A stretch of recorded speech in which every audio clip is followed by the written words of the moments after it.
नमस्कार, आप देख रहे हैं बिहार की उड़ान यूट्यूब चैनल, जहां हर खबरें होती हैं सच्ची और सबसे तेज। बिहार से इस वक्त की सबसे बड़ी खबर सामने आ रही है। सरकार ने ऐसा फैसला लिया है जिसका सीधा असर आम लोगों और महिलाओं पर पड़ने वाला है। तो चलिए खबरों को विस्तार से समझते हैं, वीडियो के आखिर तक बने रहिए।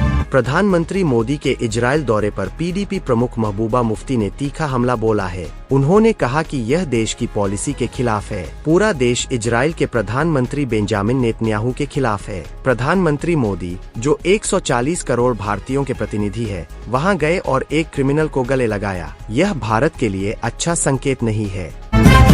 केंद्रीय शिक्षा मंत्री धर्मेंद्र प्रधान ने एनसीईआरटी की क्लास 8 की किताब में न्यायपालिका में भ्रष्टाचार पर एक चैप्टर लाने पर दुख जताया। उन्होंने कहा कि सरकार न्यायपालिका का पूरा सम्मान करती है और उसका इंस्टीट्यूशन का अपमान करने का कोई इरादा नहीं है। जो हुआ उससे मैं दुखी हूँ और अफसोस जताता हूँ। जांच की जाएगी और जवाबदेही तय की जाएगी। चैप्टर का ड्राफ्ट बनाने में शामिल लोगों के खिलाफ कार्रवाई की जाएगी। राज्यसभा चुनाव से पहले भोजपुरी एक्टर, सिंगर और बीजेपी नेता पवन सिंह ने पार्टी के राष्ट्रीय अध्यक्ष नितिन नवीन से दिल्ली में मुलाकात की। इस मुलाकात के बाद पवन सिंह ने कहा, उन्होंने नितिन नवीन से आशीर्वाद लिया और ये शिष्टाचार मुलाकात थी। क्या बीजेपी उन्हें राज्यसभा भेजेगी? इस सवाल पर उन्होंने कहा, मैं भाई हूँ, जो मालिक चाहेंगे वही होगा।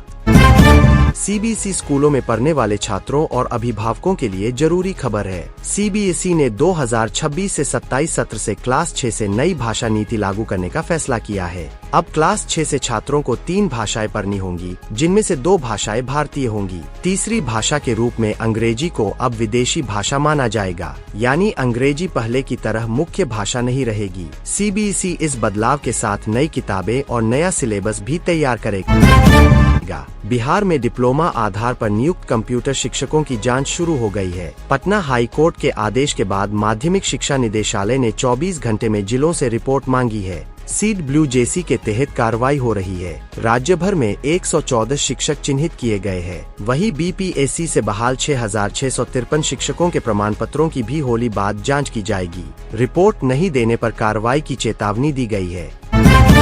यूपी के बुलंदशहर में पुलिस ने बाल चोरी करने वाले शातिर गैंग का खुलासा किया है। पुलिस ने बताया कि आरोपियों को पहले से जानकारी थी कि विग व हेयर एक्सटेंशन बनाने को लेकर बाजार में महिलाओं के बालों की अच्छी कीमत मिलती है।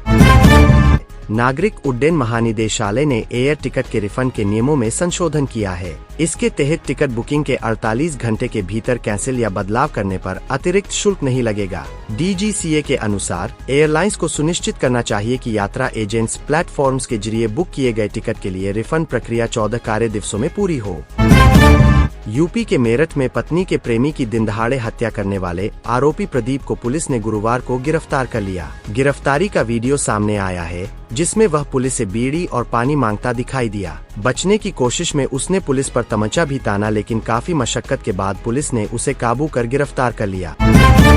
प्रधानमंत्री नरेंद्र मोदी ने गुरुवार को ऐलान किया कि भारत और इजरायल ने यूपीआई सिस्टम्स को लिंक करने के लिए एक समझौते पर हस्ताक्षर किए हैं। प्रधानमंत्री ने इजरायली समकक्ष बेंजामिन नेतन्याहू के साथ प्रेस वार्ता में कहा कि भारत का यूपीआई सिस्टम जल्द ही इजरायल में इस्तेमाल होगा। भारत और इजरायल के बीच कई समझौतों पर दस्तखत हुए हैं।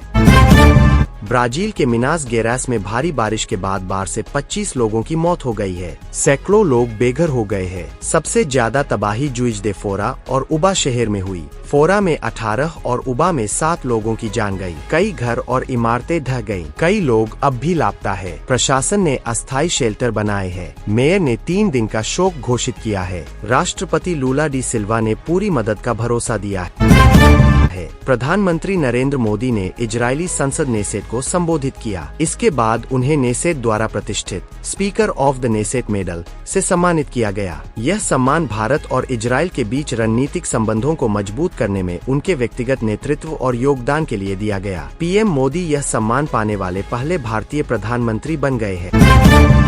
मेटा ने गूगल टीवी के लिए Instagram for TV app launch किया है, जिससे इंस्टाग्राम रील्स सीधे टेलीविजन पर उपलब्ध हो गई है। रील्स को कॉमेडी, म्यूजिक और लाइफस्टाइल जैसे विषयों के आधार पर चैनल्स और श्रेणियों में व्यवस्थित किया गया है। रील्स अपने आप चलने लगती है। अगला वीडियो देखने के लिए स्क्रॉल करने की जरूरत नहीं होगी। ऐप आपको रील्स को लाइक, कमेंट और रीशेयर करने की सुविधा देता है।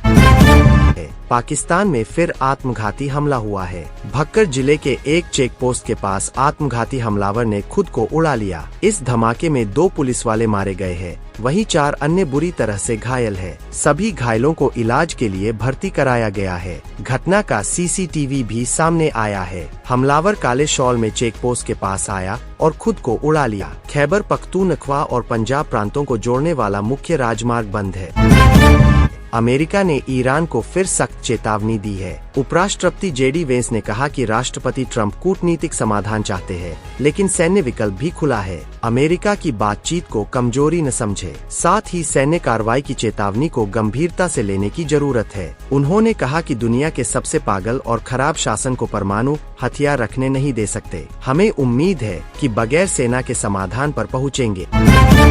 कनाडा के पीएम मार्क कार्नी आज भारत आ रहे हैं। उससे पहले कनाडा सरकार ने कनाडा में हो रही हिंसा के मामले में भारत को क्लीन चिट दे दी है। सरकार ने कहा है कि जांच में पता चला है कि कनाडा में हुई हिंसक घटनाओं में भारत का कोई हाथ नहीं। पीएम के भारत दौरे से दोनों देशों के बीच सुरक्षा सहयोग आगे बढ़ेगा। कार्नी मुंबई और नई दिल्ली में पीएम मोदी से मिलेंगे। वहीं खालिस्तान समर्थक पीएम के दौरे का विरोध कर रहे हैं। इजरायली पीएम नेतन्याहू ने संयुक्त रात्रि भोज से पहले पीएम मोदी को चौंका दिया। वह भारतीय परिधान पहनकर अचानक पीएम मोदी के सामने पहुंच गए। खुद नेतन्याहू ने एक्स पर वीडियो शेयर किया है, जिसमें वह सफेद रंग की फुल स्लीव शर्ट के ऊपर हल्के ग्रे रंग की नेहरू जैकेट पहने हुए है, जो उन पर जंच रहा है। एक्स पर लिखा, हमारे संयुक्त रात्रि भोज से पहले मैंने मित्र पीएम मोदी को पारंपरिक भारतीय परिधान पहनकर चौंका दिया।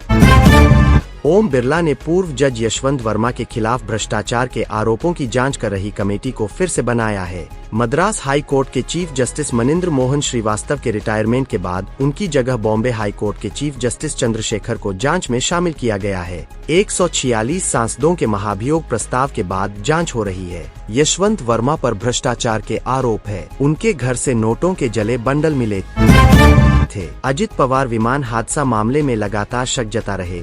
रोहित पवार ने बड़ा कदम उठाया है। रोहित पवार एफआईआर दर्ज कराने थाने पहुँचे हैं। इसके लिए वह अपने समर्थकों के साथ बारामती थाने पुलिस स्टेशन पहुँचे हैं। रोहित पवार लगातार हादसे को लेकर शक जता रहे थे। वह विमान का संचालन करने वाली कंपनी वीएसआर के प्रति पुलिस और सरकार की कार्रवाई से संतुष्ट नहीं थे। वह वीएसआर के खिलाफ ही एफआईआर के लिए गए हैं। सुप्रीम कोर्ट ने जुडिशियल करप्शन चैप्टर पर बैन लगा दिया है। सुनवाई के दौरान शिक्षा मंत्रालय ने बिना शर्त माफी मांगी। सुप्रीम कोर्ट ने इसे साजिश बताते हुए शिक्षा सचिव और एनसीईआरटी डायरेक्टर को नोटिस भेजा है। चैप्टर लिखने वाले 2 लोगों के किसी भी मंत्रालय में काम करने पर रोक लगा दी है। कोर्ट ने कहा कि माफी मांगने से काम नहीं चलेगा। उन्होंने गोली चलाई और न्यायपालिका का खून बह रहा है, केस को बंद नहीं करेंगे। केंद्रीय मंत्री अमित शाह बिहार दौरे पर है। उन्होंने अररिया में एसएसबी के कार्यक्रम को संबोधित किया। उन्होंने कहा, ने हमेशा बॉर्डर की रक्षा की है। सैनिकों ने बिना बॉर्डर की सीमा की भी रक्षा की है। गैरकानूनी घुसपैठ से डेमोग्राफिक बदल रहा है। घुसपैठ रोकने के लिए बॉर्डर पर कड़ी नजर रखनी होगी। सरकार बॉर्डर इलाकों में सुविधाएं बेहतर करने के लिए काम कर रही है। हम बिहार को घुसपैठियों से मुक्त करेंगे।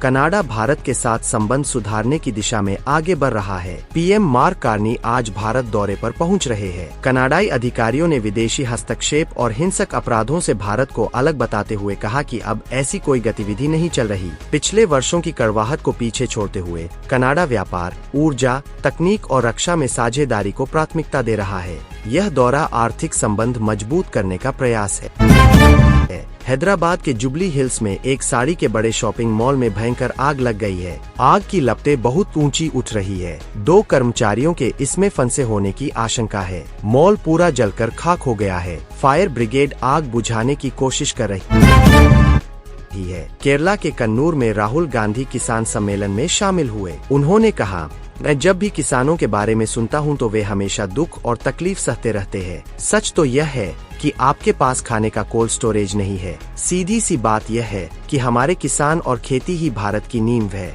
आईटी और बाकी सब पर लंबे लंबे लेक्चर दिए गए हैं, लेकिन इस देश की नींव जो हमारे भारतीय किसान है, उनके बारे में बात नहीं की गई। बीजेपी सांसद संबित पात्रा ने राहुल गांधी के बयान पर पलटवार करते हुए कहा, आज राहुल गांधी समझौतावादी कह रहे हैं, लेकिन असलियत में समझौतावादी पंडित जवाहरलाल नेहरू थे। हमें उन्हें चाचा नेहरू नहीं बल्कि चाचा कॉम्प्रोमाइज्ड कहना चाहिए। उनके द्वारा जानकर गलतियां की गई थी ताकि देश कॉम्प्रोमाइज्ड हो। सवाल है कि राष्ट्र सुरक्षा इतनी कमजोर क्यों बनाई गई। दूसरा विषय क्षेत्रीय समर्पण का है। पीएम मोदी के 2 दिवसीय इजराइल दौरे ने सड़कों से लेकर संसद और सोशल मीडिया तक हलचल मचा दी। सोशल मीडिया प्लेटफॉर्म एक्स की ट्रेंडिंग लिस्ट में पीएम मोदी और उनके दौरे से जुड़े सब्जेक्ट दूसरे और तीसरे स्थान पर रहे। इससे पहले उनका नाम टॉप ट्रेंड शामिल रहा। पीएम मोदी इजराइल के प्रधानमंत्री बेंजामिन नेतन्याहू के निमंत्रण पर वहां पहुंचे हैं। राजस्थान के नागौर के प्राइवेट स्कूल में 9 साल की छात्रा की हार्ट अटैक से मौत हो गई।